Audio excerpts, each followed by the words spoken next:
পৌঁছে যাবেন।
Hello hello hello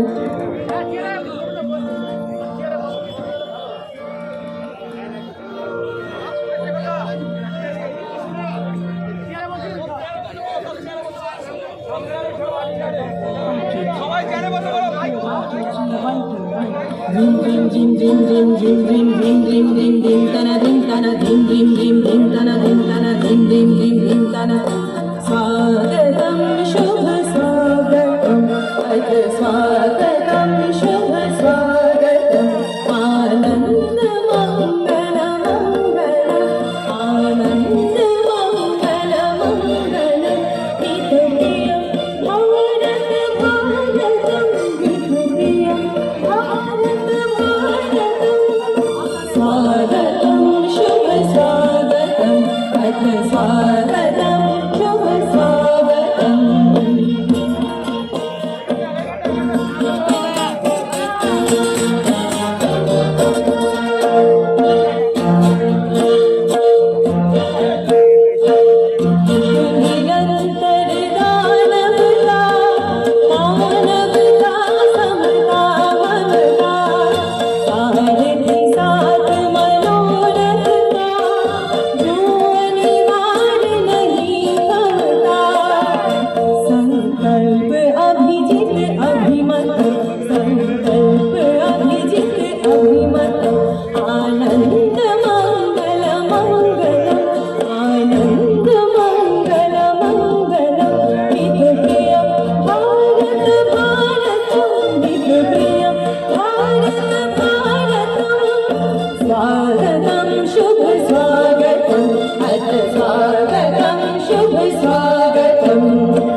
এবার আমরা মূল অনুষ্ঠানে ফিরে যাব।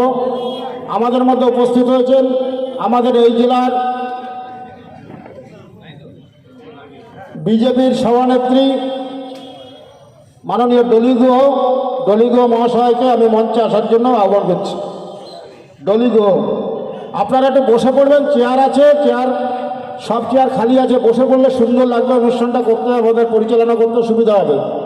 জেলার সভানেত্রী ডলি গুহ, এই মণ্ডলের আমাদের পার্শ্ববর্তী মণ্ডলের সভাপতি আমাদের ছোট্ট ভাই বঙ্কু সরকার, তাকেও মঞ্চে আসার জন্য আহ্বান করছি। উপস্থিত আছেন আমাদের এই মণ্ডলের সভাপতি চন্দ্রশেখর বাওয়ালি, জেলার সাধারণ সম্পাদক সোমনাথ চক্রবর্তী এবং পার্শ্ববর্তী মণ্ডলের সভাপতি মাননীয় শান্তনু ভট্টাচার্য। এবার আমি এই আমাদের নিউ টাউন 3 নম্বর মণ্ডলের সভাপতি অজিত মণ্ডল আমাদের মধ্যে উপস্থিত হচ্ছেন, তাকে আমি একটু মঞ্চে আসার জন্য আহ্বান করছি। বিশিষ্ট সমাজসেবী মাননীয় ভাস্কর রায় মহাশয়কে আমি মঞ্চে আসার জন্য আহ্বান করছি। আচ্ছা, এইগুলো একটু খালি করে দেবেন আপনারা। পাশে যে ভলান্টিয়াররা আছে, এই টেবিল এইগুলো একটু নামিয়ে নেবেন।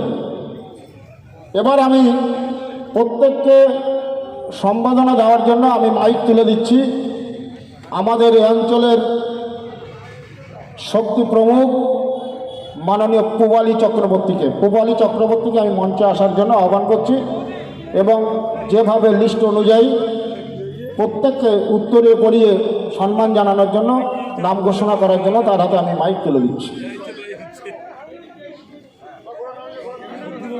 আজকে আমরা বিজয় দশমীর পর, বিশেষ করে বিজয় দশমীর পর আমরা সম্মিলিতভাবে রাজারহাট গোপালপুর বিধানসভার প্রত্যেক ভারতীয় জনতা পার্টির কর্মী এবং এই অঞ্চলের গণতন্ত্র প্রিয় সাধারণ মানুষ প্রত্যেকে আমরা এখানে উপস্থিত হয়েছি।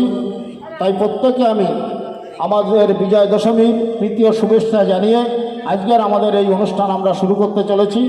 এখন আমি মাইক তুলে দিচ্ছি আমাদের পূবালী চক্রবর্তীর হাতে। নমস্কার, শুভ বিজয়া। আমি ভারতীয় জনতা পার্টির পশ্চিমবঙ্গের রাজ্য সভাপতি মাননীয় শ্রী দিলীপ ঘোষ মহাশয়ের কাছে অনুরোধ করব শ্যামাপ্রসাদ মুখোপাধ্যায় এবং ভারত মাতার মূর্তিতে মাল্যদান করার জন্য।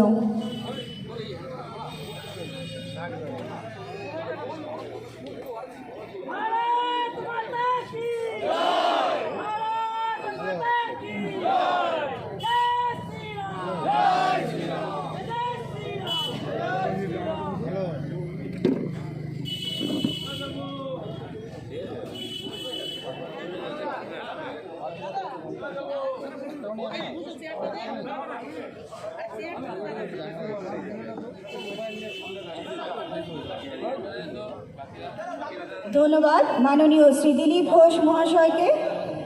আমি রাজারহাট গোপালপুর 3 নম্বর মণ্ডলের সভাপতি মাননীয় শ্রী চন্দ্রশেখর বাওয়ালি মহাশয়কে অনুরোধ করব আমাদের রাজ্য সভাপতি মাননীয় শ্রী দিলীপ ঘোষ মহাশয়কে বরণ করে নেবার জন্য।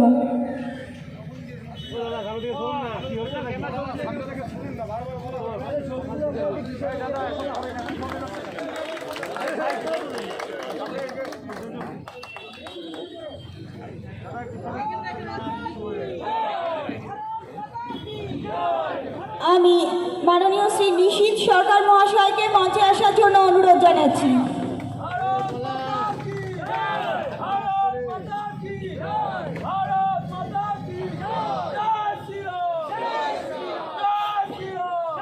আমাদের তরফ থেকে উপহার তুলে দেবেন।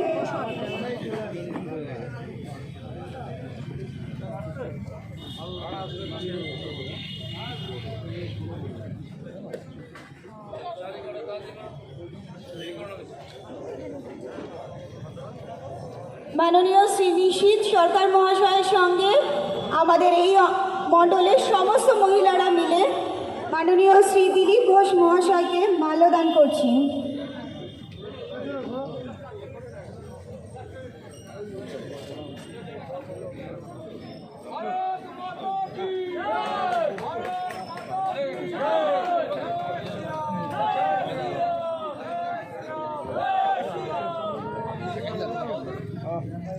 ভারত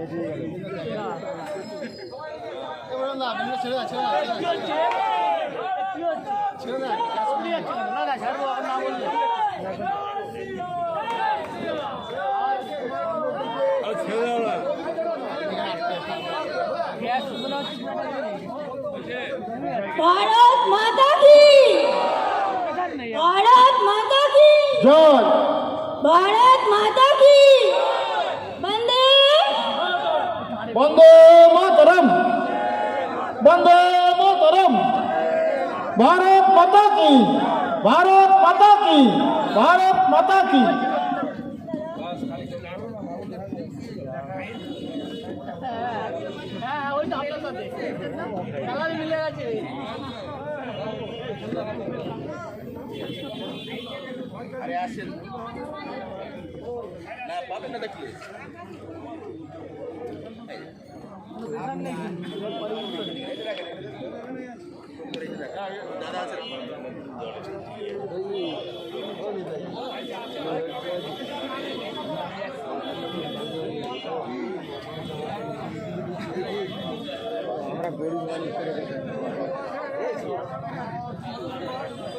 আমি উত্তর 24 পরগনা জেলা কমিটির সাধারণ সম্পাদক মাননীয় শ্রী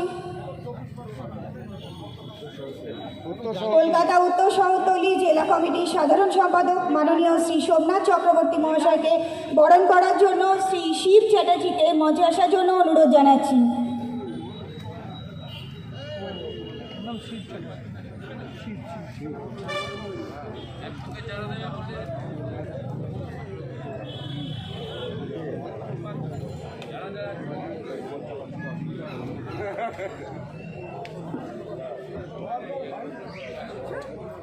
स्ट्रेट हो गया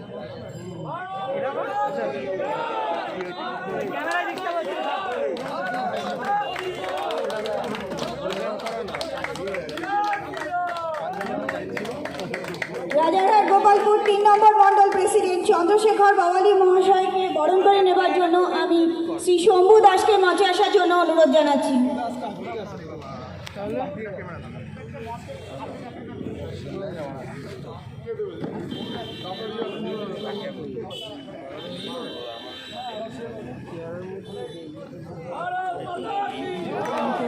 রাজারহাট গোপালপুর 1 নম্বর মন্ডল প্রেসিডেন্ট মাননীয় শ্রী শান্তনু ভট্টাচার্য মহাশয়কে বরণ করে নেবার জন্য আমি দীপঙ্কর বিশ্বাসকে মঞ্চে আসার জন্য অনুরোধ জানাচ্ছি।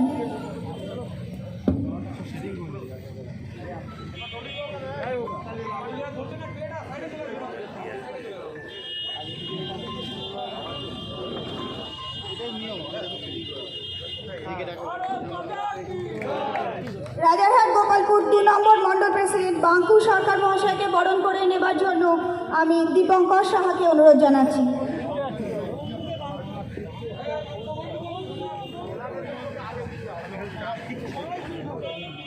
এবার আমাদের জেলার মহিলা সভানেত্রী মাননীয় ডলিগো মহাশয়কে উত্তরীয় পরিয়ে সম্মান জানাবেন রেশমি সরকার। রেশমি সরকার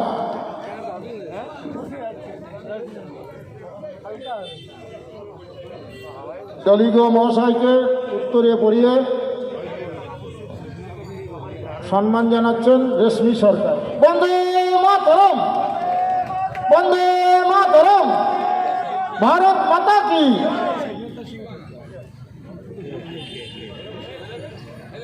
আমাদের অতিথি বরণ অনুষ্ঠান সমাপ্ত হয়েছে। আমাদের মধ্যে উপস্থিত হয়েছেন জেলার অন্যতম সহসভাপতি বিজয় মাহাতো, তাকেও আমি মঞ্চে আসার জন্য আহ্বান করছি। এবার আমরা মাইক তুলে দিচ্ছি। আমাদের স্বাগত ভাষণ দেবেন আমাদের এই মণ্ডলের সভাপতি মাননীয় চন্দ্রশেখর বাওয়ালি, রাজারহাট গোপালপুর 3 নম্বর মণ্ডলের সভাপতি চন্দ্রশেখর বাওয়ালি। नमस्कार। भारत माता की, भारत माता की, नरेंद्र मोदी जी की, अमित शाह जी की, दिलीप घोष की, दिलीप दा की, भारतीय जनता पार्टी की। उपस्थित मंचे আমাদের সকলের প্রিয় দাদা দিলীপ ঘোষ মহাশয় উপস্থিত আছেন। উত্তর শহরতলি কলকাতার সাধারণ সম্পাদক সোমনাথ চক্রবর্তী, উপস্থিত আছেন আমাদের নবনির্বাচিত মহিলা প্রেসিডেন্ট ডলি ঘোষ মহাশয়, উপস্থিত আছেন আমার রাজারহাট গোপালপুর মণ্ডল 1 ও 2 মণ্ডল প্রেসিডেন্ট শান্তনু ভট্টাচার্য এবং ছোট ভাই বঙ্কু সরকার।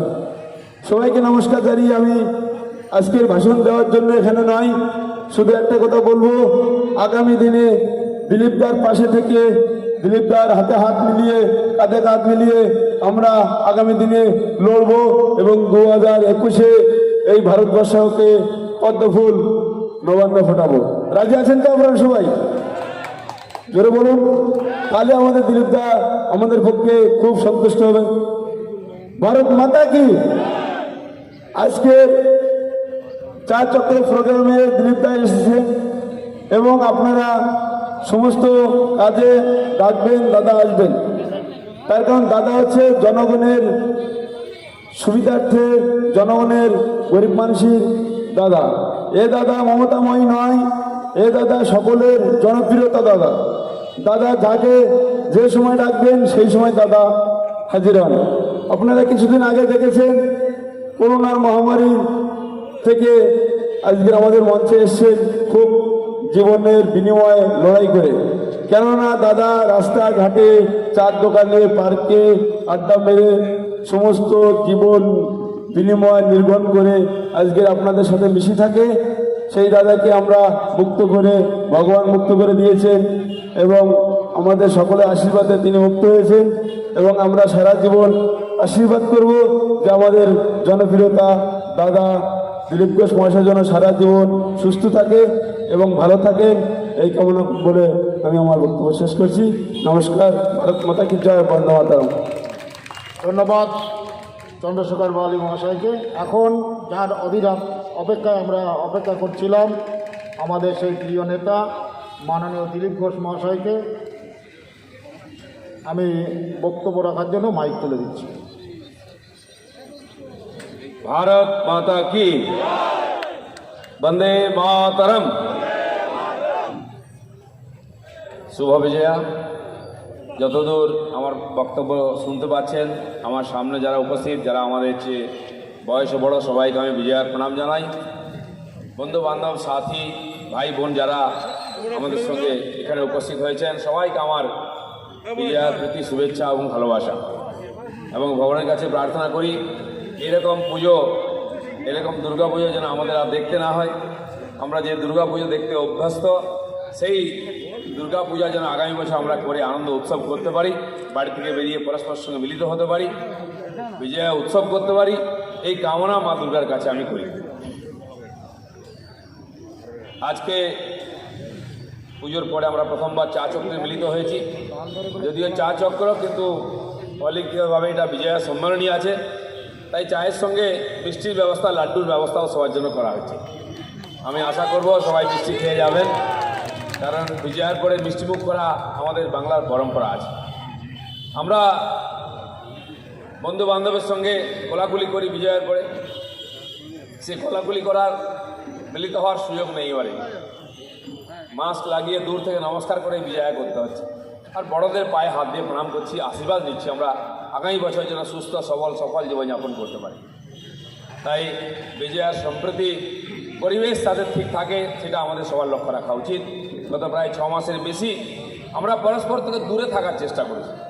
খুবই কষ্টকর বিষয়। আমরা সামাজিক প্রাণী মানুষ, বিশেষ করে আমাদের ভারতবর্ষ, আমাদের বাংলা, হাজার হাজার বছরের আমাদের সভ্যতা, সংস্কৃতি, ইতিহাস, আর এটা আমাদের পূর্বপুরুষরা পরিশ্রম করে পরস্পরকে একসঙ্গে যুক্ত করে এক সময় তৈরি করেছেন যাতে আমরা একসঙ্গে মিলেমিশে থাকি। আর দুর্ভাগ্য আমাদের এমন একটা মহামারী এসছে, প্রথমেই বলা হচ্ছে দো গজ কি দূরি, তার বলছে মাস্ক জরুরি। আমি, আপনারা জানেন, অসুস্থ হয়েছিলাম, কদিন হসপিটালে ছিলাম। যারা ওখানে সেবা করছেন তারা কারা, কে, ডাক্তার, নার্স, বাইরের লোক, ভিতরের লোক, কিছুই বোঝা যাচ্ছে না। একেবারে পিপি কিটস পরে মুখ চোখ বন্ধ করে আসছে। কে আসছে কে যাচ্ছে বোঝা যাচ্ছে যে বিচিত্র পরিবেশ, মনে হচ্ছে অন্য গ্রহে আমি চলে গেছি, মানুষের সঙ্গে নাই। এটা একটা মনের মধ্যে চাপ তৈরি হয়। আমি বললাম যে আমার হসপিটাল থাকার দরকার নেই, বাড়ি থাকবো। যাতে সুস্থ হইতে হবে, তাই হয়েছে। সেই জন্য এরকম পরিবেশে কাউকে না পড়তে হয়, এই পরিস্থিতির সম্মুখীন না হতে হয়।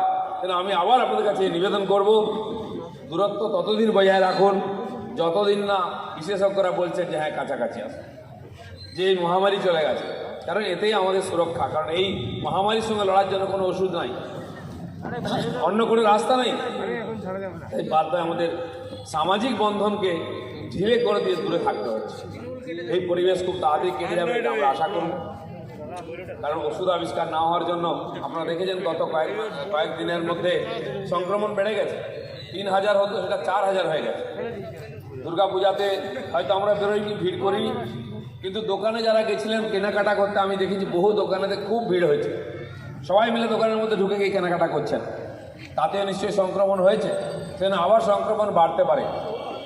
শোনা যাচ্ছে বিদেশে, ইউরোপ কান্ট্রিতে আবার নাকি সংক্রমণ বেড়েছে, কোনো দেশে লকডাউন শুরু হয়েছে। আমাদের দেশে সেরকম না হোক, সেই জন্য প্রথম থেকে সাবধানতা রাখার দরকার আছে। আমরা জানি কয়েক মাস লকডাউনে কীভাবে কাটিয়েছি, ঘরের মধ্যে বন্দী হয়েছে। শুধু তাই নয়, সাধারণ মানুষের আয় উপায় বন্ধ হয়ে গেছে, উপার্জন, আর্থিক অনটনের মধ্যে আছি আমরা। সেই পরিবেশ না ফিরে আসে, সেই বাধ্যবাধকতা না হয়, সেই জন্য আমাদেরকে সতর্ক থাকতে হবে। সরকার তার কাজ করছে, কিন্তু এটা খালি সরকারের কাজ নয়, সমাজের কাজ। নিজেকে, নিজের পরিবারকে, সমাজকে সুরক্ষিত রাখা আমাদের সবার দায়িত্ব। তাই এটা যেন ভুলে না যাই যে স্বাভাবিক হয়ে গেছে, নিজের মতো করে ঘুরতে আরম্ভ করলাম, একটুখানি সংযম, একটুখানি দূরত্ব বজায় রাখলাম। বিজয় হয়ে গেল, যাই হোক করে পার হয়ে গেল, মা দুর্গার বিদায় হয়ে গেছে, কিন্তু আমরা এই মহামারী থেকে এখনও মুক্ত হইনি। সেই জন্য মনের মধ্যে চাপ নিয়ে আমরা আরও কয়েক মাস জীবনযাপন করব। আমরা রাজনীতি করি, নির্বাচন আসছে, কাল বিহারে ভোট শুরু হয়েছে। গণতন্ত্র আমাদের ভারতবর্ষে এটা একটা উৎসবের মতো ভোট, কোলাকুলি, দেখা সাক্ষাৎ, মেলায় যাওয়ার মতো ভোট দিয়ে গল্প সল্প করে আসি আমরা, প্রচার প্রচার হয়। কিন্তু নির্বাচনও সেরকম পরিচিত পরিবেশে হচ্ছে না, কিন্তু ভোট হচ্ছে। সংবিধান অনুযায়ী দেশে নির্বাচন হওয়া দরকার, সেটাও হয়েছে। আমি জানি না পশ্চিমবাংলায় যখন নির্বাচন হবে তখন কী পরিস্থিতি হবে। তাই পরিস্থিতি যাই থাক, নির্বাচন সময় হবে, আমরা অংশগ্রহণও করব উৎসাহের সঙ্গে। আমি আশা করব নূতন সরকারকে নির্বাচিত করে পশ্চিমবাংলায় আবার গণতন্ত্র প্রতিষ্ঠা হবে। খুবই দুর্ভাগ্যের বিষয়, আমার যতদিন মনে পড়ে সেই 75 সালের পর থেকে, সেই যে ইমার্জেন্সি জারি হয়েছিল, প্রায় 50 বছর হতে গেল। সেই 50 বছর ধরে পশ্চিমবাংলায় গণতন্ত্রকে আমরা উপভোগ করতে পারি। বলার জন্য, লেখার জন্য, ভাষণের জন্য গণতন্ত্র আছে, কিন্তু সামাজিক জীবনে, ব্যক্তি জীবনে সেই গণতন্ত্র আমরা তার স্বাদ উপভোগ করতে পারি না। এখানে নিজের মতো পার্টি করতে পারি না, নিজের মতো অনুষ্ঠান করতে পারি না, নিজের মতো সভা সমিতি করতে পারি না, নিজের মতো বক্তব্য রাখতে পারি না। তাহলে কিন্তু হয় পুলিশের রক্তচক্ষু, তাহলে সরকারের রক্তচক্ষু সামনে আপনাকে আসতে হবে এবং তার ফলও ভোগ করতে হবে। আপনারা দেখেছেন এই পুজোর সময়তেও আমাদের 3-4 জন কর্মীকে হত্যা করা হয়েছে। সপ্তমী, অষ্টমী, নবমী যখন আমরা আনন্দের সঙ্গে পুজো অনুষ্ঠান অনুভব করছি, তখনও এবং হিংসা চলছে, রাজনীতি হিংসা চলেছে। প্রথম লকডাউন শুরু হওয়ার প্রায় 1-2 মাস লোক ভয়ের মধ্যে ছিল, বাড়ির মধ্যে ছিল। সামাজিক হিংসা, সাম্প্রদায়িক হিংসা, রাজনৈতিক হিংসাও বন্ধ ছিল। কিন্তু যথারীতি আবার জুন জুলাই থেকে সেই হিংসা শুরু হয়ে গেছে। ভগবান জানেন পশ্চিমবাংলায় এই হিংসার পরিবেশ কবে দূর হবে। কেন এখানে সব ব্যাপারে হিংসা হয়? মানুষের কি এখানে গণতান্ত্রিক পরিবেশ উপভোগ করার অধিকার নেই? নিজের মতো জীবনযাপন করার, রাজনীতি করার, সভা সমিতি বক্তব্য রাখার অধিকার কেন পশ্চিমবাংলার মানুষের নাই? আমার সবার কাছে নিবেদন এটা যে আজকে আমাদের ভাবতে হবে, আমরা কি আমাদের ছেলে মেয়েদেরকে সেই মুক্ত পরিবেশ দিতে পারি না? আমাদের পরবর্তী প্রজন্মের কি সেই পরিবেশ পাওয়ার অধিকার নেই? এই গণতন্ত্র একদলীয় গণতন্ত্র, প্রশাসনিক গণতন্ত্র, জবরদস্তি গণতন্ত্র, এটার জন্য কি বাংলার মানুষ প্রাণ দিয়েছিল? হাজার হাজার যুবকরা বাড়ি থেকে বেরিয়ে গিয়ে বম বন্দুকের সামনে, ফাঁসির সামনে গলা বাড়িয়ে দিয়েছিল। তারা কি কল্পনা করেছিল যে পশ্চিমবাংলা একদিন এরকম আসবে যেখানে মানুষ মন খুলে কথা বলতে পারবে না, কেউ কারো বাড়ি যেতে পারবে না, কে কার সঙ্গে দেখা করছে, কথা বলছে, কার দোকানে আড্ডা মারছে, সেটা নিয়েও রাজনীতি হবে? আমার মনে হয় আমাদের পূর্বপুরুষরা সেই জন্য জীবন দেননি, সেই জন্য বিপ্লবী আন্দোলন করেননি, সেই জন্য স্বাধীনতা আন্দোলন করেননি। এই যে চাপের গণতন্ত্র, তৈরি করা গণতন্ত্র, যেখানে মানুষ মন খুলে বাঁচতে পারে না, কথা বলতে পারে না, সেই গণতন্ত্রের পরিবর্তন দরকার আছে। তাই ভারতীয় জনতা পার্টি লড়াই করে। পশ্চিমবাংলার প্রত্যেকটি মানুষ মন খুলে বাঁচবে, এখানে নিজের মতো রাজনীতি করবে, বন্ধুত্ব করে সমাজে মেলামেশা করবে, সেই পরিবেশ আমরা দিতে চাই। আর ভারতীয় জনতা পার্টি যেখানে সরকারে এসেছে সেখানে দিয়েছে, সারা দেশে দিয়েছে। কাশ্মীরের মতো সেই পরিবেশ আজকে আমরা ঠান্ডা করি, সেখানে বোম বন্দুকের আওয়াজ নাই। ছত্তিশগড়, ঝাড়খণ্ড, মহারাষ্ট্র মতো, মধ্যপ্রদেশের মতো নকশাল প্রভাবিত জায়গা, সেখানে আজকে বোম বন্দুক মাইন্সের আওয়াজ নাই। একসময় দেখতাম আমরা সিকিউরিটি ফোর্সের গাড়ি উড়ে যেত, বাচ্চাদের স্কুল বাস উড়ে যেত। আজকে সে পরিবেশের পরিবর্তন হয়েছে। আমরা চাই পশ্চিমবাংলায় সে মুক্ত পরিবেশ। এখানে বিদেশ থেকে এসে উগ্রপন্থীরা খোলাখুলি ঘুরে বেড়াতে পারবে, বোম বন্দুক বানিয়ে বন্দুক নিয়ে ঘুরে বেড়াবে, লোককে মারবে, কিন্তু সাধারণ মানুষ এখানে মাথা উঁচু করে বুক টান করে বাঁচতে পারবে না, জীবনযাপন করতে পারবে না খোলাখুলি। মহিলারা রাস্তায় বেরোতে পারবেন না। প্রত্যেক দিন কোথাও না কোথাও মহিলাদের সঙ্গে দুর্ঘটনা হচ্ছে, অঘটন ঘটছে। এই জন্য আমরা গণতন্ত্র চাইনি, স্বাধীনতা চাইনি। সেই গণতন্ত্র সত্যি স্বাধীনতা ফিরিয়ে আনার জন্য ভারতীয় জনতা পার্টি লড়াই করছে। ক্ষমতায় যাওয়ার আমাদের খুব আকাঙ্ক্ষা নেই। তাহলে শ্যামাপ্রসাদের মতো নেতা আমাদের ছিলেন, তারপরে অনেক কিছু কায়দা করে আমরা ক্ষমতায় যেতেও পারতাম, অনেকে গেছেও। কিন্তু ক্ষমতা আমাদের এই জন্য দরকার আছে, পশ্চিমবঙ্গে প্রথম গণতন্ত্র ফিরিয়ে দিতে হবে, মানুষের অধিকার ফিরিয়ে দিতে হবে, মানুষের বাঁচার যে আনন্দ সেটা ফিরিয়ে দিতে হবে। আমরা চাইব না পশ্চিমবাংলার ছেলেমেয়েরা পরিযায়ী শ্রমিক হয়ে লক্ষ লক্ষ সংখ্যায় পশ্চিমবাংলার বাইরে পশ্চিম ভারতে চলে যাবে। রাজস্থান, গুজরাট, মহারাষ্ট্র, মধ্যপ্রদেশ, কর্ণাটক, দিল্লি, আর যান বাঙালি ছেলেরা ওখানে ঝুপড়িতে আছে। আমি পূজার আগে দিল্লিতে ছিলাম, পার্লামেন্ট চলছিল, সেই সময় গুড়গাঁও গেছিলাম। আমি গুড়গাঁও এর আগে কোনোদিন ভেতরে যাইনি। যখন ঢুকলাম দেখলাম একটা ইন্দ্রপুরী তৈরি হয়েছে। যদি কেউ না যায় কল্পনাও করতে পারবে না যে ভারতবর্ষের একটা জায়গা এত উন্নত, এত সুবিধা সম্পন্ন হয়েছে। কিন্তু তার পিছিয়ে যাওয়ার পরে, সেই বাড়িঘরগুলো চলে যাওয়ার পরে, খানিক দূর যাওয়ার পরে আমাকে নিয়ে যাওয়া হলো। মাঠের পর মাঠ ফাঁকা। আপনাদের মনে আছে যখন নিউ টাউন তৈরি হলো, জমিতে মাটি ফেলে দূর দূর অবধি মাইলের পর মাইল ফাঁকা জায়গা তৈরি করা হলো। 10 বছর আগেও ছিল, এখন বাড়িঘর হয়ে গেছে। সেখানে এরকম প্রচুর মাঠ পড়ে আছে, কোটি কোটি টাকা সেই জমির দাম। কিন্তু তার মধ্যে ঝুপড়ি পরপর শয় শয় ঝুপড়ি, হাজার হাজার ঝুপড়ি, সামান্য টিন দিয়ে, উপরে টিন, পাশে টিন। আর সেখানে থাকছে কারা? থাকছে পশ্চিমবাংলার শ্রমিকরা থাকছে। আমাকে বললো, দাদা এখানে কমপক্ষে 5,000 লোক আছে। একেবারে ঝুপড়ি গেঞ্জি তৈরি হয়ে গেছে। 10 বছর আগে আমাদের গৌরঙ্গনগর এলাকায় খালের পাড়ে যেরকম ঝুপড়ি করে আমাদের রিফিউজি ভাই বোনরা থাকতেন, তার চেয়েও খারাপ অবস্থা। তারা কারা? তারা আমাদের এই উত্তর 24 পরগনা, দক্ষিণ 24 পরগনা, নদিয়া, মুর্শিদাবাদ, হুগলি, উত্তরবঙ্গের কিছু জেলার মানুষ, তারা গিয়ে ওখানে থাকছেন, ওইসব জায়গায় কাজ করেন। এই যে বিরাট ইন্দ্রপুরী তৈরি হচ্ছে, সেইটা তৈরি যারা করছে তারা ওই রকম অবস্থায় আছে। আর তারা সারা পশ্চিমবাংলার মানুষ, পশ্চিমবাংলার বাঙালি। আমার সঙ্গে প্রাক্তন এমপি জ্যোতির্ময় সিদ্ধা, যিনি এখন আমাদের পার্টি জয়েন করেছেন, কৃষ্ণনগরের সিপিএমের ছিলেন এমপি, তাকেও নিয়ে গেছিলাম। তিনি পুরনো লোক, তাকে দেখে সবাই চিনতে পেরেছে। দিদি এসছে। দেবগ্রাম, পলাশী থেকে আরম্ভ করে সাহেবনগর সমস্ত এলাকায় শত শত পরিবার ওখানে গিয়ে কাজ করছে। বহু মুসলিম পরিবার ছিলেন। আর সেখানে এরকম চায়ের দোকান, এরকম ছোটো ছোটো দোকান, বাজার, ঠিক আমাদের এখানে শহরতলিতে গেলে যেরকম সেই পরিবেশ তৈরি হয়েছে, পুরো বাঙালি। সেই জায়গাটা নিয়েছে, ভাড়া দিয়ে থাকতে হয় ওখানকার যাদের জমিন, তাদের কাছ থেকে। তো আমরা দেখলাম কি দয়নীয় অবস্থার মধ্যে, শুকনো জায়গা, জমিন, সেখানে জলের ব্যবস্থা নেই, ধুলো উঠছে, কাঁচা রাস্তা। ভগবানের ইচ্ছা ওখানে বৃষ্টি কম হয়, না হলে মানুষ তো কী অবস্থায় থাকতো, ওখানে মরে যেত অসুস্থ হয়ে। আজকে এগুলো দেখলে মনে হয় যে পশ্চিমবাংলায় এই অবস্থা কেন? কেন বছরের পর বছর এখানকার মানুষ চলে যাচ্ছে অন্য রাজ্যে চাকরি করতে, লেবারের চাকরি করতে, কনস্ট্রাকশন লেবার, বাড়িঘর তৈরি করছে, ইট বইছে, সিমেন্ট দিচ্ছে, রাজমিস্ত্রির কাজ করছে, জোগাড়ের কাজ করছে। পশ্চিমবঙ্গ এক সময় সারা ভারতবর্ষকে আইএএস দিত, আইপিএস দিত, ডাক্তার ইঞ্জিনিয়ার দিত, প্রফেসর দিত, সায়েন্টিস্ট দিত, আইটি ইঞ্জিনিয়ার দিত। আর আজ লক্ষ লক্ষ পরিযায়ী শ্রমিক দিচ্ছে। যখন লকডাউন হলো, কেন্দ্র সরকার ট্রেন সেবা চালু করলো। যারা আটকে ছিলেন 2-3 মাস, সমস্ত রাজ্য তাদের পরিযায়ী শ্রমিকদের বাড়ি ফিরিয়ে নিয়ে গেল, কারণ তারা ডিপ্রেশনে চলে গেছিল যে পরিবারের লোকের সঙ্গে দেখা সাক্ষাৎ করে আবার ফিরবে, এখন আবার ফিরছে। কিন্তু পশ্চিমবাংলা সরকার তাদেরকে বাড়ি আসার অনুমতিও দিল না। কয়েকটা ট্রেন চালাতে কয়েক কোটি টাকা খরচা হতো। রাজ্য সরকার তো 80% খরচা দিচ্ছিল, কেন্দ্র সরকার। রাজ্য সরকার তাদের বাড়িও ফিরিয়ে আনলো না, কারণ তারা ফিরে গেলে কদিন পরে মিছিল করবে, চাকরি দাও, কাজ দাও, রেশন দাও। তাই কেন্দ্র সরকারের পাঠানো রেশনটা পর্যন্ত তারা পায়নি, লুট হয়ে গেছে। আজকে চাকরির প্রশ্ন উঠছে, রাজ্য সরকারের কাছে কোনো লিস্ট নাই কত পরিযায়ী শ্রমিক বাইরে গেছে, কতজন ফিরে এসছে, তারা কি করে, তারা স্কিল কি আনস্কিল। তাই আপনারা জানেন যখন কেন্দ্র সরকার সেই সমস্ত জেলার নাম ঘোষণা করলো যেখানে 25,000-এর বেশি পরিযায়ী শ্রমিক এসছে, তার মধ্যে প্রায় 125-30টা জেলা সারা ভারতবর্ষের ঘোষণা হলো। পশ্চিমবাংলার কোনো জেলা ছিল না, চেঁচামেচি শুরু হলো। কেন্দ্র সরকার বলছে লিস্ট দিন কোন জেলায় কোথায় গেছে, কত লোক, আমরা তাদেরকে সহযোগিতা করব, তার জন্য আলাদা বাজেট ফান্ড করা হয়েছে।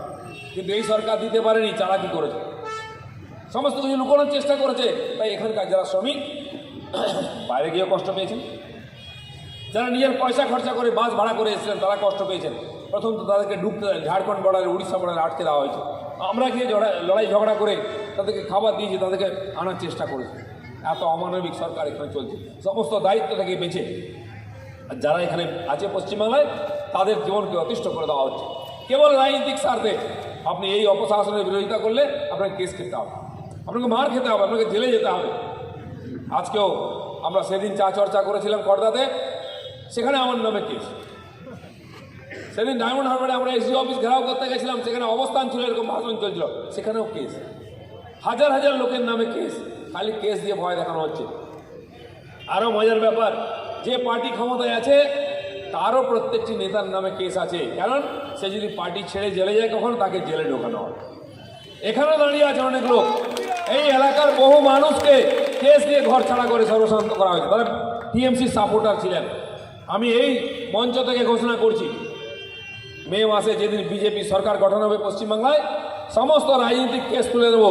শুধু বিজেপি নয়, সিপিএম, কংগ্রেস, এমনকি টিএমসির যে নেতারা, তার পার্টির নেতা তারা কেস খেয়েছেন, তাদেরকে আমরা কেস মুক্ত করে দেবো। এটা আমি দিলীপ ঘোষ বলে যাচ্ছি। কোনো রাজনীতিক বাদ বিচার করবে না। রাজনৈতিক প্রতিহিংসার হয়ে যে মানুষগুলো আজকে কেস খেয়ে কষ্ট পাচ্ছেন, আইনে যাচ্ছেন, জেলে যাচ্ছেন, তাদেরকে আমরা মুক্তি দেবো। কারণ পশ্চিমবাংলায় সিপিএমও তাই করতো, নিজের নেতাকে মেরে শহীদ বেদি তৈরি করে ইলেকশন জিততো, তাহলে কেস দিয়ে আটকে রাখতো। ঠিক সেই একই রাজনীতি আজকে টিএমসি করছে। সাধারণ মানুষ লক্ষ লক্ষ কেস, খালি রাজনৈতিক প্রতিহিংসার কেস। পুলিশ অফিসাররা বাড়ির চাকরে বাকরের মতো কাজ করে। থানার ওসি টিএমসির মন্ডল প্রেসিডেন্ট হয়ে গেছে, এসপি ওদের ডিস্ট্রিক্ট প্রেসিডেন্ট হয়ে গেছে। আপনি দেখুন, পার্টির নেতার কোনো গুরুত্ব নাই। পুলিশ প্রশাসন আজকে কেস দিচ্ছে, ধমকাচ্ছে, আমাদেরকে চমকাচ্ছে, ওদের পার্টির লোককে চমকে রেখেছে, বেটা যদি পার্টি ছেড়েছিস দুনিয়া ছাড়িয়ে দেবো। এই হচ্ছে রাজনীতি। ভয় আজকে টিএমসির নেতারা, আমার উপরে যত কেস তার চেয়ে বেশি কেস ওদের উপরে। আমাকে ওরাই বলে, ভাই তুমি তো বিরোধী আছো, তুমি তো কেস খাবে। আমরা পার্টিতে থেকেই কেস খাচ্ছি, দিদিমণির কেস দেওয়া ছাড়া কিছু নেই আজকে। এই যে ভয়ের পরিবেশ, পুলিশ দেখিয়ে ভয় দেখানো। টিএমসি পার্টিটা পার্টি নয়, আজকে এটা প্রপার্টি। সেই প্রপার্টি চালাচ্ছেন কে? বিহার থেকে একজন এসছেন, তিনি নেতা, তার পেড ওয়ার্কাররা আজকে পার্টির নেতা। আমি চ্যালেঞ্জ করছি, টিএমসির কোনো নেতা একটা ডিসিশন নিতে পারবে না। তারা মিটিং করছেন, সেখানে পিকের লোক বসে থাকে, সে নাম পড়ে দেয়, কে মন্ডল প্রেসিডেন্ট হবে, কে সেক্রেটারি, জেনারেল সেক্রেটারি হবে। পুরো পার্টিটা লিজ দিয়ে দিয়েছেন কয়েকশো টাকা দিয়ে, তিনি চালাচ্ছেন। সভা সমিতিকে ভাষণ দেবে, কি মিটিং পরিচালনা করবে, সব পিকের লোকেরা করছে। টিএমসির লোকেরা আজকে কর্মচারী হয়ে গেছে, চাকর বাকর হয়ে গেছে টিএমসির মধ্যে, বন্ধু মজদুর হয়ে গেছে। আমি বলছি আসুন, বেরিয়ে আসুন, আপনাদেরকে আমরাই মুক্তি দেবো, পশ্চিমবঙ্গকে মুক্তি দেবো, প্রত্যেকটি মানুষকে মুক্তি দেবো। এই বন্ধনের জীবনে চলতে পারে না।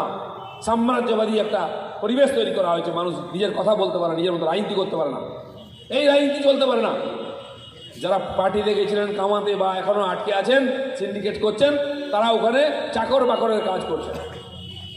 একজন ডাইরেক্টর আছেন, একজন প্রডিউসার আছেন পার্টি, বাকি সব কর্মচারী আছে। এইভাবে চলতে পারে না রাজনীতি। তাই তার বিরুদ্ধে আমাদের লড়াই। তাই 120 জন কর্মী আমাদের শহীদ হয়েছেন এই কয়েক বছরের মধ্যে, রাজনীতিক শহীদ হয়েছেন। তাদেরকে এই জন্য মারা হয়েছে যে তারা বিজেপি করছে, তারা টিএমসির বিরোধিতা করেছে। তারা কোনো অতি সাধারণ মানুষ, এসসি এসটি ওবিসি আর মাইনরিটি পরিবারের ছেলেমেয়েরা, তারা রাজনৈতিক পরিবর্তনের লড়াই করছিল, মেরে গাছে টাঙিয়ে দেওয়া হয়েছে। নতুন স্টাইল হয়েছে, যাকে ইচ্ছা মারো, গাছে ঝুলিয়ে দাও, বলছে সুইসাইড কেস। আপনি কল্পনা করতে পারেন না, কাল আর পরশু আমাদের 2 জন কর্মীকে হত্যা করা হয়েছে, তার ডেড বডি দেওয়া হচ্ছে না। কি? তারা নাকি করোনা পজিটিভ হয়ে গেছে।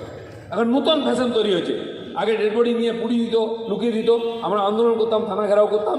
এখন বলছে না, দেওয়া যাবে না, আইন অনুযায়ী এরা দুজনেই পজিটিভ। এখন বিজেপির লোক মারা গেলেই পজিটিভ হয়ে যাবে, তার পরিবারের হাতে ডেড বডি দেওয়া হচ্ছে। কত নিচে নামবে আর কত অমানবিক হবে? একটা ডেড বডির সঙ্গে রাজনীতি করা হচ্ছে, একটা শোকস্তব্ধ পরিবারের সঙ্গে রাজনীতি করা হচ্ছে। এর পরিবর্তন দরকার আছে। তাই ভারতীয় জনতা পার্টি সংকল্প করেছে, 120 জন প্রাণ দিয়েছেন, দরকার হলে আরও 120 জন প্রাণ দেবে, কিন্তু পশ্চিমবাংলা পরিবর্তন করব। আপনারা আস্থা রাখুন আমাদের। সারা ভারতবর্ষের মানুষ গণতান্ত্রিক সুবিধা ভোগ করছেন, কেবল পশ্চিমবাংলায় নাই।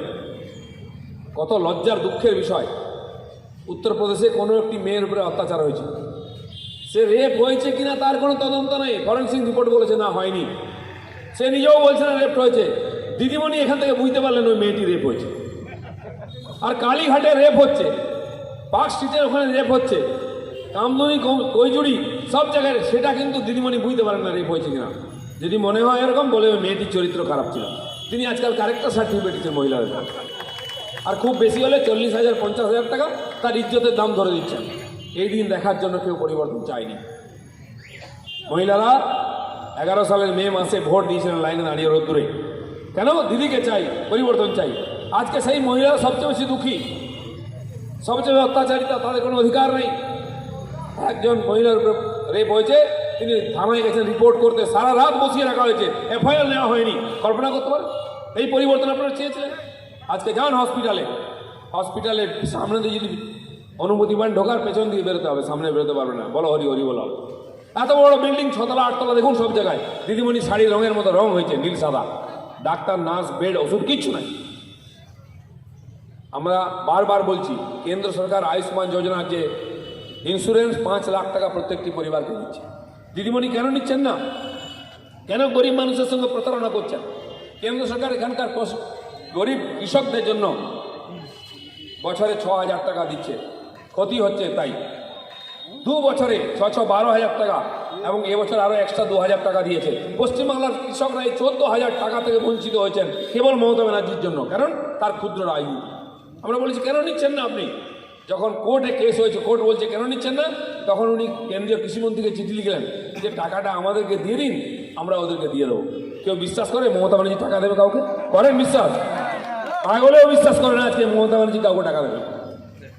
যে কেন্দ্রের ফ্রিতে পাঠানো রেশনের চাল খেয়ে নেয়, যে আমফানের টাকা খেয়ে নেয়, সে চাষিদের টাকা দেবে? আপনার কিসের কষ্ট? আপনি চাষিদের প্রায় 73 লক্ষ চাষি পরিবার আছে বাংলায়, যারা এই সুবিধাটা পেতে পারে। তাদের নাম, ঠিকানা আর অ্যাকাউন্ট নম্বর পাঠিয়ে দেন, দিল্লি ডাইরেক্ট পাঠিয়ে দেবেন না, তাহলে কাটমানিটা পাবেন কী করে? সিন্ডিকেট চলবে কী করে? দিদির ভাইরা কামাবে কী করে?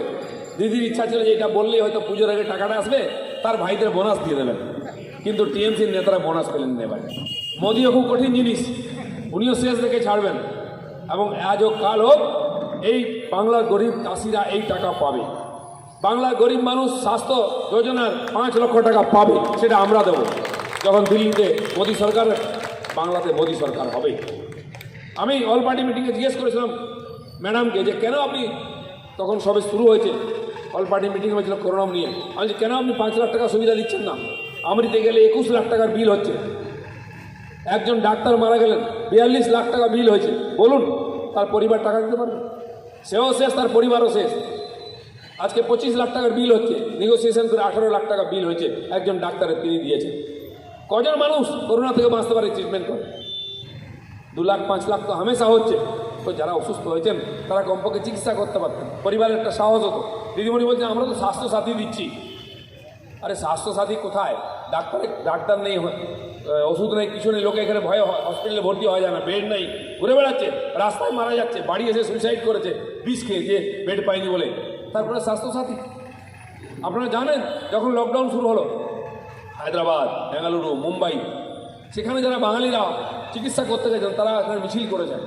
মমতা ব্যানার্জি হাই হাই বলে বেঙ্গালুরুতে 6,500 লোক মিছিল বার করলো, বিক্ষোভ দেখালো কি যে আমাদের ফেরত নিয়ে যাও, আমরা 2 মাস ধরে আটকে আছি, আমরা আত্মীয় স্বজনের চিকিৎসা করতে এসেছিলাম, আমরা বাড়ি ফিরতে পারছি না। রাজ্য সরকার কোনো সহায়তা করেনি, ট্রেন চালায়নি, কোনো হিসাব নেই, ট্রেন চলছে, কোথা থেকে কোথায় যাবে কেউ জানে না, সবাই চলে এসছে প্ল্যাটফর্মে, তাকে ওঠাবার ব্যবস্থা নেই, সে একটা ক্যাচাল হয়েছে। তো ওই লোকগুলো ওখানে গিয়ে আটকে গেল, কেন গেছিল? এখানে চিকিৎসা নাই বলল, রাজ্যে যেতে হচ্ছে। যান আপনি সমস্ত ভেলোর যান, চেন্নাই যান, বেঙ্গালুরু যান, হায়দ্রাবাদ যান, মুম্বাই যান, হাজার হাজার বাঙালি ওখানে নিজের আত্মীয়কে নিয়ে গেছে চিকিৎসা করাতে। এখানকার ব্যবস্থায় জানাই তারা এখন চিকিৎসা করাচ্ছে, জমি বাড়ি বিক্রি করে, ময়নাকাঠি বিক্রি করে বাঁচাতে হবে আত্মীয়কে। তারা তো এই স্বাস্থ্যসাথী পাচ্ছে না। যদি আয়ুষ্মান যোজনায় আমাদের সরকার অংশগ্রহণ করতো তাহলে ভারতবর্ষের যে কোনো জায়গায় নিশ্চিত যে হসপিটাল আছে সেখানে চিকিৎসা করলে 5 লাখ টাকা পেয়ে যেত, সই করে দিলে পেয়ে যেত, কিছু করতে হতো না। সেখান থেকে মমতা ব্যানার্জি বঞ্চিত করছেন কেবল রাজনৈতিক স্বার্থে। আর উনি ভাবছেন যে এই টাকাটা আজ না কাল আমাদের অ্যাকাউন্টে আসবে, তখন আমরা অর্ধেক ছেড়ে দেবো। তাই চাষিদের বঞ্চিত করছেন, গরিব মানুষকে চিকিৎসা থেকে বঞ্চিত করছেন। এর পরিবর্তন চাই। আর এটা তখনই হবে যে পশ্চিমবাংলায় মোদী সরকার হবে। আমরা আপনার 45 বছর ধরে দিল্লির বিরুদ্ধে লড়ে যাচ্ছি, আর কারোর বিরুদ্ধে লড়াই, করোনার বিরুদ্ধে লড়তে পারছি না, ডেঙ্গুর বিরুদ্ধে লড়তে পারছি না, ম্যালেরিয়ার বিরুদ্ধে লড়তে পারছি না, অশিক্ষা অস্বাস্থ্যের বিরুদ্ধে লড়তে পারছি না। কেন্দ্র সরকার জবাব দাও, নরেন্দ্র মোদী জবাব দাও, বাস এই করে ধান্দা চলছে। এখানে লাভ কি হয়েছে? আজকে আমাদের শিক্ষিত ছেলেমেয়েরা পরিযায়ী শ্রমিক হয়ে বাইরে যাচ্ছে, চিকিৎসা নেই, কাজ নেই, সিন্ডিকেট করতে বাধ্য হচ্ছে, চুরি চামারি শুরু হয়ে গেছে, সব জায়গায় অশান্তি, কেউ সুরক্ষিত নয়। এই যে পরিবেশ ইচ্ছা করে তৈরি করা হয়েছে, মানুষকে ভিখারি করে দেওয়া হচ্ছে, মানুষকে অপরাধ করতে বাধ্য করা হচ্ছে। আর কিছু তার প্রতিবাদ করলে আপনাকে মার খেতে হবে, কেস খেতে হবে, জেলে যেতে হবে। এর পরিবর্তন দরকার আছে। যদি বিহার উন্নতি করতে পারে, যদি উত্তরপ্রদেশ করতে পারে, সেখানেও আইন শৃঙ্খলার সমস্যা ছিল, কারফিউ চলতো, আজকে কোথাও কারফিউ নেই। আজ পশ্চিমবাংলায় কেন এটা হচ্ছে? এখানে সাম্প্রদায়িক দাঙ্গা হয়েছে, আমাদের জেলায় তাই হয়েছে, বসিরহাটে হয়েছে, বাদুড়িয়া হয়েছে, কালিয়াচক ধুলাগড়ে হয়েছে, রানীগঞ্জ আসানসোলে হয়েছে। কেন হচ্ছে? এখানে সমস্ত জেলায় বোমার বিস্ফোরণ হচ্ছে কেন? বোমার কারখানা পাওয়া যাচ্ছে কেন? অস্ত্রের কারখানা কেন পাওয়া যাচ্ছে? আজ বাংলাদেশ বলছে, হাসিনা বলছে যে পশ্চিমবাংলা থেকে উগ্রপন্থীরা টেনে নিয়ে আমাদের এখানে উৎপাত করছে। জামাত, সিমি, আল কায়দা এখানে কেন ধরা পড়ে? সমস্ত উগ্রপন্থীরা 6 জন ধরা পড়লো মুর্শিদাবাদে। এখানকার লোকদের উগ্রপন্থী ক্রিয়াকলাপ করছে কেরালায়, আইএসআইয়ের সঙ্গে যুক্ত হয়েছে। কেন?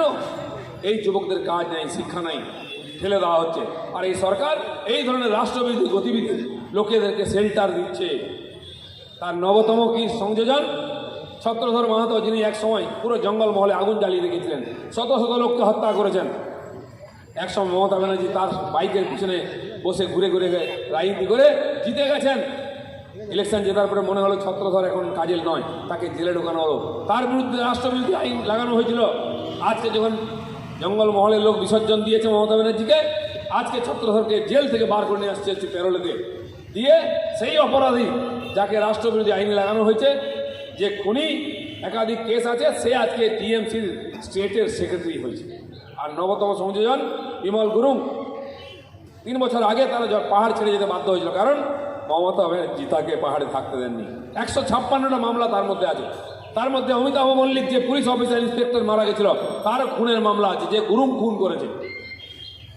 ইউএপিএ রাষ্ট্রবিরোধী আইন লাগানো হয়েছে তার বিরুদ্ধে। এমন কোনো আইন নেই ভারতবর্ষে লাগেনি। সে 3 বছর বাইরে ছিল। যেই দিদিমণি আঁচলের তলায় চলে এসছে, সারেন্ডার করেছে, সে এখন গোর্খা ভবনের সামনে 8 ঘন্টা দাঁড়িয়েছিল। যাকে পুলিশ 3 বছর খুঁজে পাচ্ছে না, সে সল্ট লেকে ঘুরে বেড়াচ্ছে, প্রেস বাইট দিচ্ছে, তার গায়ে কেউ হাত দিল না, কারণ তিনি এখন দিদির কৃপা প্রার্থী। পাহাড়ের লোকের কথা ভাবুন, এখন কয়েকশো মানুষ পাহাড় ছাড়া আছে এই সরকারের পুলিশের অত্যাচারে। মারা হাহাকার করছেন। সেই সময় আমরা সেবা কাজের জন্য চাল ডাল পাঠিয়েছিলাম পাহাড়ের লোকের জন্য, সেটাও পুলিশ আটকে দিয়েছিল, খেতে দেয়নি, দিনের পর দিন উপোস করেছে। আমি একমাত্র নেতা যে গেছিল পাহাড়ে, আর কারো যাওয়ার হিম্মত হয়নি। আমার পিছনে গুন্ডা লাগানো হয়েছিল, আমি পাহাড়ের লোকের সাথে দেখা করতে গেছিলাম। টিএমসি আর গুরুংয়ের লড়াইতে ওখানকার লোক বললো একবার, আবার বিনয় তামাং আর গুরুংয়ের লড়াই শুরু হয়েছে, আবার এখানকার মানুষের জীবন দুর্বিষহ হয়ে যাচ্ছে পাহাড়ে। আজকে এই যে রাজনৈতিক লড়াই কেবল ক্ষমতার লড়াই, খালি পার্টি পরিবর্তন হলে আইন পরিবর্তন হয়ে যায়। আজকে গুরুং চলে এসছেন, তিনি এখন নেতা, তিনি এখন অপরাধী নন। পাহাড়ের মানুষকে কি জবাব দেবেন? পশ্চিমবাংলার মানুষ জানতে যায় মমতা ব্যানার্জিকে যে আপনার আইন কানুন, আপনার নীতি নিয়ম কোথায়? আপনার পার্টি দিলে সব মাপ হয়ে যায়, নাহলে কোনো মাপ নেই।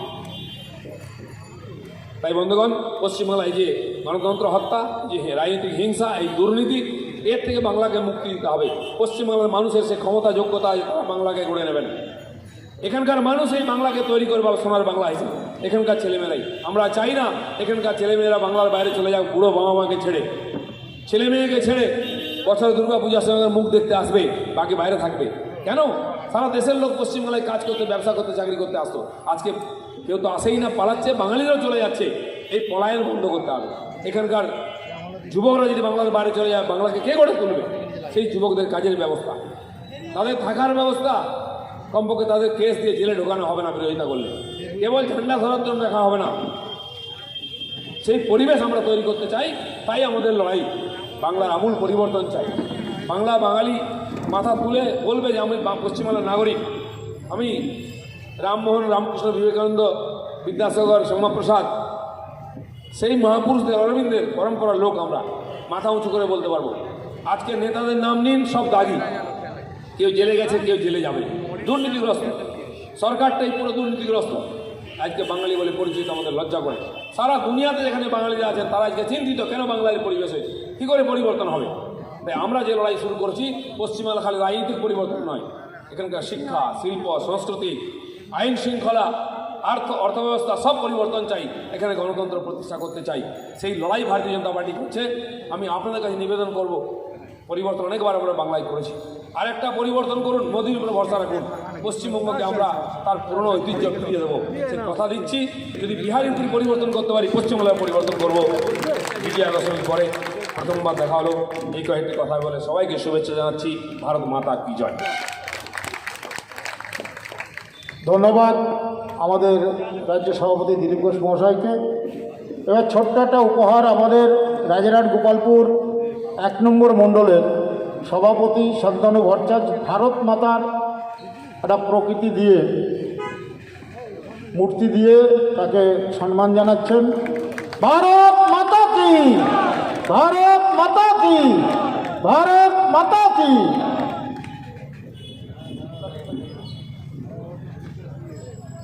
আমাদের দিলীপদার চা পানের মধ্য দিয়ে আমরা অনুষ্ঠান সমাপ্ত করব। সবাই একটু বসে থাকবেন, সবাই একটু মিষ্টিমুখ করবেন। আমাদের এখানে লাড্ডু বিলি হচ্ছে, দিলীপদার চা খেতে খেতে আপনারাও মিষ্টিমুখ করবেন। আমি ধন্যবাদ জানাই যারা এখানে উপস্থিত হয়েছেন, প্রত্যেককে আমি ধন্যবাদ জানাই। ধন্যবাদ জানাই বাগুইআটি থানার পুলিশ প্রশাসনকে, যারা আমাদের এই অনুষ্ঠানের জন্য যারা সহযোগিতা করেছেন, এবং এই অঞ্চলের মানুষ যারা দিলীপদাকে সম্মান জানানোর জন্য তার চার চাকরি এখানে উপস্থিত হয়েছেন, প্রত্যেককে আমরা ভারতীয় জনতা পার্টির পক্ষ থেকে ধন্যবাদ জানাই। এবং আগামী যে শপথ দিলীপদার নেতৃত্বে আমরা এখানে বসে নিলাম, যে 2021-এ পরিবর্তন, অর্থাৎ যে পরিবর্তনের স্বপ্ন দেখেছিল 2011 সালে, আজকে সেই পরিবর্তন আবার নতুন করে দিলীপদার নেতৃত্বে আজকে তারা স্বপ্ন দেখছেন। ভাস্কর রায়কে আমি মঞ্চে আসার জন্য একটু আহ্বান করছি। আমাদের মধ্যে উপস্থিত হয়েছেন আমাদের নিউ টাউন 3 নম্বর মণ্ডলের সভাপতি অজিত মণ্ডলকে আমি একটু মঞ্চে আসার জন্য আহ্বান করছি।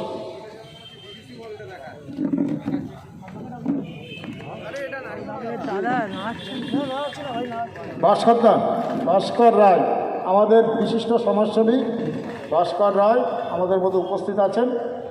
চেয়ার আছে, খালি আছে, হ্যাঁ বসুন।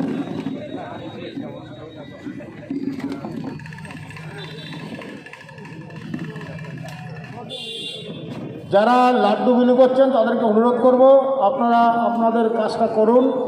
যাদেরকে মিষ্টিমুখ করার জন্য এখানে করানোর জন্য আপনারা অপেক্ষা করছেন, সে ভলান্টিয়ার ভাইদের বলবো যে আপনারা হাতে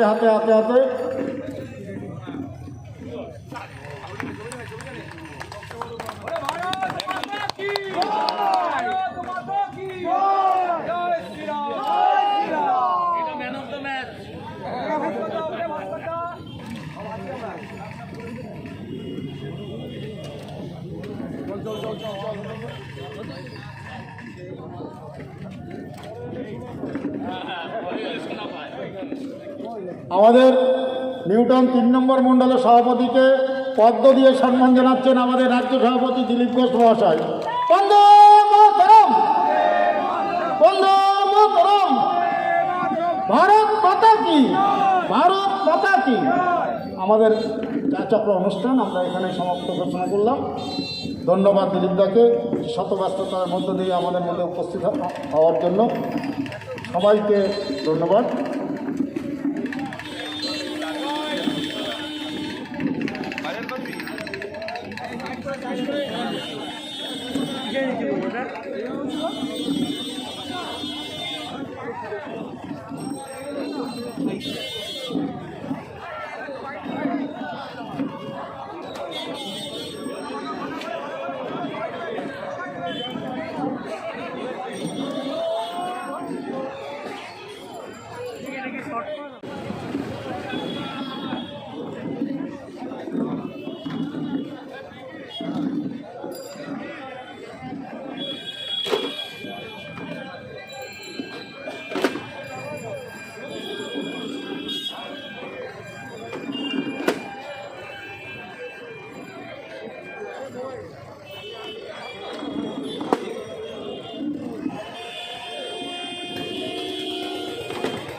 এটা রুটিন বৈঠক, কারণ এর আগেও গত মাস তার আগের মাসে গেছিলাম আপনারা বলেছিলেন।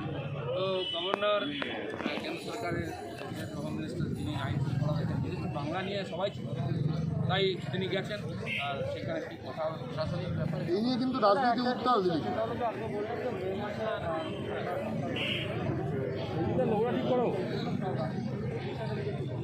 দেখুন, পশ্চিমবাংলায় যে ধরনের রাজনীতিক কেস হয়, হিংসা প্রায়ণ হয়, আমার নামে যে আজকে মিটিং করলে হয়তো একটা কেস রোজ হয়ে যাচ্ছে, এর কোনো মানেই হয় না। আজকে লক্ষ লক্ষ মামলা জমে আছে, বেশিরভাগই এই ধরনের কম কেস, যার কোনো বেশ নেই আর রাজনীতিক নেই। সেই জন্য যারা এখানে রাজনীতি করছেন তারা ভয়ের মধ্যে আছে। এমনকি টিএমসি পার্টিতেও বহু নেতা আছেন যাদের কেস দিয়ে আজকে রাখা হয়, যাদের পার্টি নিয়ে সেরিয়ে কথা শুনতে পারবে। আমি তাই বলেছি, এই ধরনের যত প্রতিহিংসা পরায়ণ রাজনৈতিক ফলস কেস আছে, যে পার্টির লোকই হোক, তাকে আমরা মুক্তি দেবো। দাদা, এই চাচাপুর থেকে দলীয় কর্মীদের কি বার্তা দিতে চাইছেন? দলীয় কর্মীদের কি বার্তা দিতে চাইছেন এই চাচাপুর থেকে? দলীয় কর্মীদের বার্তা দেওয়া হয়ে গেছে পশ্চিমবাংলার রাজনীতির পরিবর্তন। জেপি নাড্ডা শিডিউলটা যদি বলেন একটু। আগামী 6 আর 7 নভেম্বর যেভাবে উনি উত্তর বাংলায় আমাদের সংগঠন গঠন করেছেন, দক্ষিণ বাংলায় 2টো জোন, রাঢ়বঙ্গ, বর্ধমান বীরভূম জোন এবং মেদিনীপুর হুগলি জোন, এই 2টো জোনের আলাদা আলাদা দুদিন সাংগঠনিক বলে দিচ্ছি আমরা। সাংগঠনিকভাবে এই রাজারহাট গোপালপুর বিধানসভা আপনার কতটা প্রস্তুত বলে আপনাদের বলা হয়? সমস্ত পশ্চিমবঙ্গ জুড়ে সব বিধানসভায় আজকে আমরা প্রস্তুত। সময় দেখতে পাবেন, মানুষই পরিবর্তন করবে। ভারতীয় জনতা পার্টি সেই পরিবর্তনের নেতা। বিজেপি কর্মী যেভাবে খুলছে তার প্রতিবাদ হিসেবে আপনার আমরা গণতান্ত্রিক আন্দোলন করছি, আমরা কোর্টেও যাচ্ছি। আমার পোস্টমর্টমের অনুমতি দিয়ে আদেশ দিয়েছেন আদালত, সেইটা যা যা সম্ভব লড়াই গণতান্ত্রিকভাবে আমরা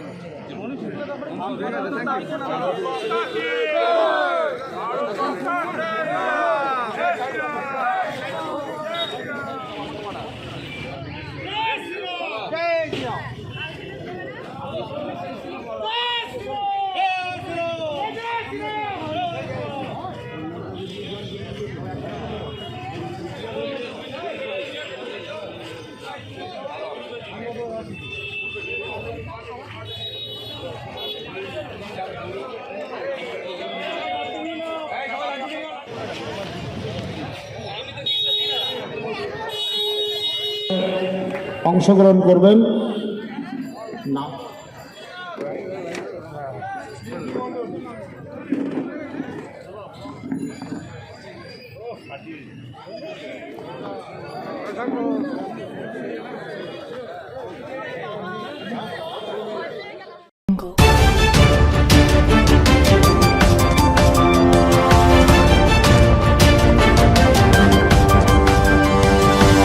Audio